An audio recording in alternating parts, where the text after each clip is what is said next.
Ma'am, good morning. You mentioned na isa rin sa possible na mapag-usapan yung issues sa Middle East.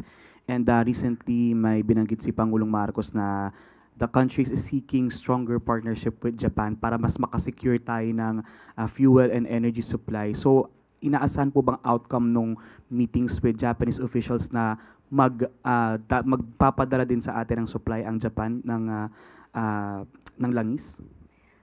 Actually, ang Philippines with a global energy crisis mo, ginagawa natin talaga ang paraan para long-term energy supply natin. So naghahanap tayo ng iba't ibang bibilhan ng langis, and ang layunin natin ay to diversify our sources para sa oil, at hindi tayo masyadong umasa. So ito ay isa sa pag-uusapan po natin with Japan.